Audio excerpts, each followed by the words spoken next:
Vous avez peut-être déjà été confronté à cette situation particulièrement redoutable. Alors que votre chef est incapable de prendre de bonnes décisions, qu'il peine à entraîner ses collaborateurs et qu'il n'assume pas la responsabilité de ses actes, il est convaincu d'être un excellent manager. Non seulement il est incompétent, mais de plus, il n'a pas conscience de son incompétence. Au contraire, il estime que ses capacités légitiment largement sa position hiérarchique et il considère toute contestation comme une trahison.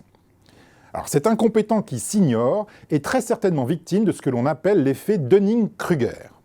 Selon cet effet, identifié en 1999 par deux psychologues américains, David Dunning et Justin Kruger, les individus incompétents sont incapables de reconnaître leur propre incompétence, justement du fait que les connaissances et l'intelligence qui sont nécessaires pour accomplir une tâche sont généralement les mêmes que celles qui sont nécessaires pour l'évaluer. Par conséquent, les incompétents sont incapables de s'auto-évaluer. Alors l'effet Dunning-Kruger n'est pas réservé aux managers.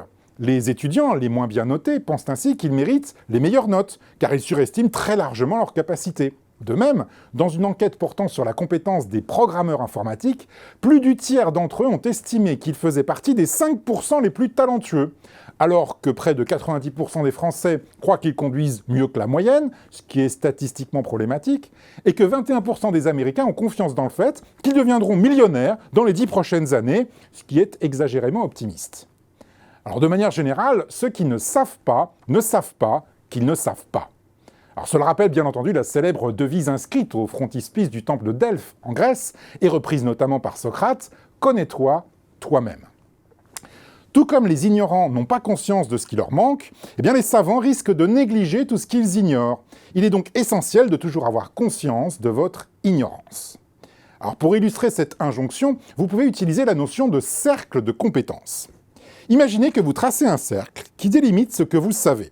À l'intérieur de ce cercle se trouve votre compétence, alors que sa circonférence marque la frontière avec tout ce que vous ne savez pas.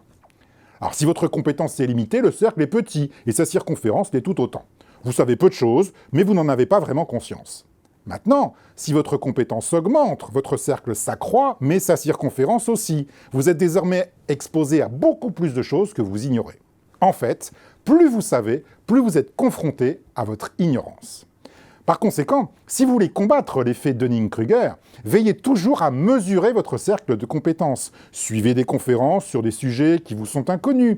Lisez des livres sur des matières que vous ne connaissez pas. Voyagez dans des régions dont la culture vous est étrangère. Ce n'est qu'à cette condition que vous pourrez prendre conscience de votre véritable compétence.